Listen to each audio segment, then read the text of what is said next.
O dia 6 de maio é uma homenagem ao professor Júlio César de Mello e Souza, que usava o pseudônimo de Malbataan para escrever seus livros.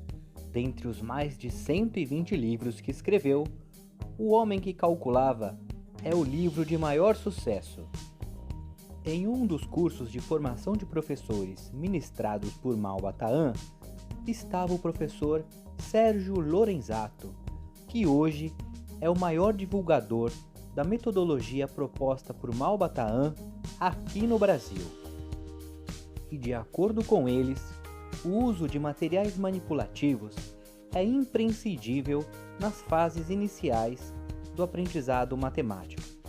Atualmente, o professor Sérgio coordena o grupo de pesquisas e estudos em matemática nos anos iniciais, no qual reúne quinzenalmente professores que atuam em diversas cidades do estado de São Paulo e impacta diretamente cerca de 100 mil alunos.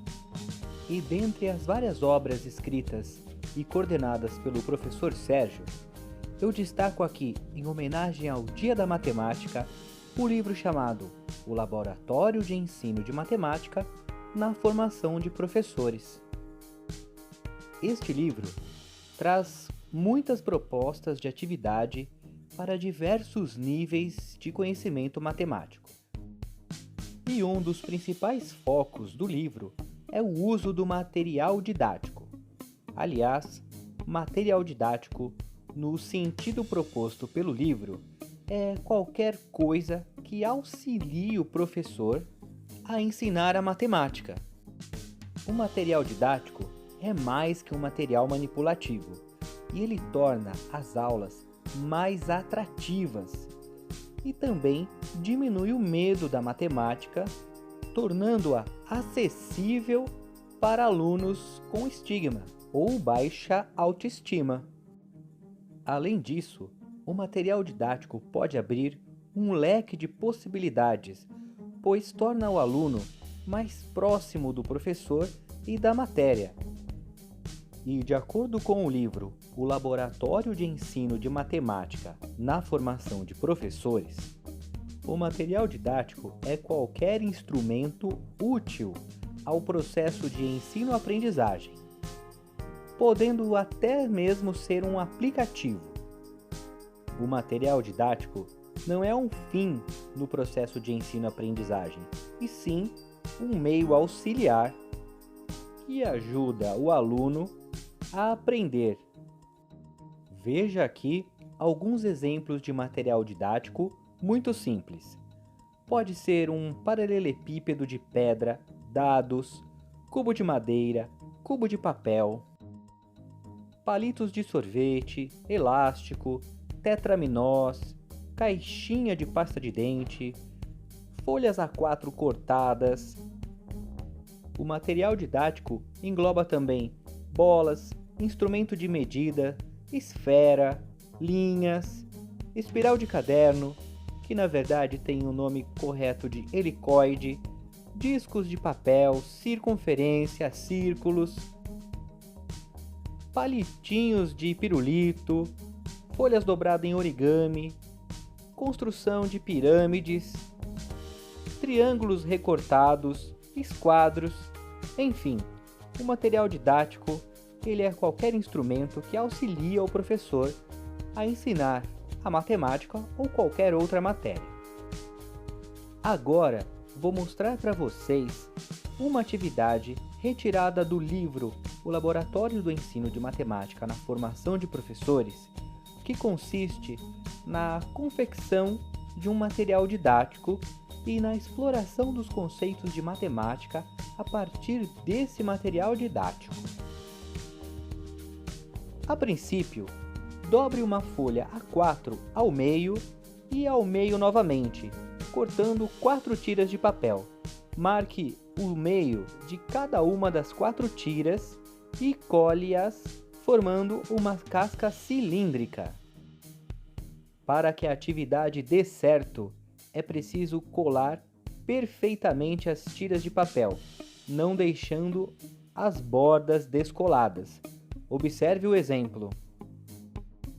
Após feito isso, começa um processo de reflexão e de abstração sobre o que vai acontecer se uma casca cilíndrica for cortada ao meio. Não é difícil imaginar que serão formadas duas outras cascas cilíndricas de menor espessura. Em seguida, colamos uma casca cilíndrica na outra, de maneira a formar uma espécie de 8. Da mesma maneira, para que a atividade tenha sucesso, a colagem deve ser muito bem feita. E começa-se novamente um processo de questionamento para os alunos. O que vai acontecer se uma das duas cascas cilíndricas for cortada ao meio? Nem todos conseguem imaginar o que vai acontecer. Em seguida, uma pergunta: o que vai acontecer se a segunda casca cilíndrica for cortada ao meio também? Devido ao grau de abstração, responder à última pergunta é bem mais difícil. E ao cortar a segunda casca cilíndrica, para surpresa de todos, é formado um quadrado. Assim como todas as atividades que utilizam material manipulativo, esta atividade amplia a linguagem matemática, pois ao realizá-la, o aluno precisa comunicar as suas ideias e, por isso, precisa dispor de um vocabulário. Ao se empenhar para responder às perguntas propostas pelo professor, o aluno está resolvendo problemas, investigando o material concreto de acordo com o seu conhecimento próprio. Esse processo de verificação e teste de hipóteses e, às vezes, refutamento das hipóteses assumidas é o princípio do método científico. Dessa maneira, se a tarefa for bem conduzida, ela desenvolve e fortalece o método científico. Além dos aspectos listados, essa atividade exige a concentração por parte dos alunos. Exige também a criatividade de cada um deles, pois é preciso imaginar o que vai acontecer. Além disso, por ser concreta, a atividade possibilita uma aprendizagem do aspecto visual. Geralmente realizada em grupo, essa tarefa desperta e estimula a colaboração entre os pares, que têm que seguir regras para executar a tarefa. Além do mais, a formação de conceitos se torna natural à medida que a tarefa vai sendo desenvolvida. E para dar continuidade à tarefa proposta, logo que os alunos terminam de perceber a formação do quadrado, algumas perguntas podem ser feitas a eles. Como, por exemplo, que modificações devem ser feitas no tamanho e na forma de colar os anéis para que o resultado final seja um losango? Ou ainda, que modificações devem ser feitas no tamanho e na forma de colar os anéis para que o resultado final seja um retângulo? Um retângulo não quadrado.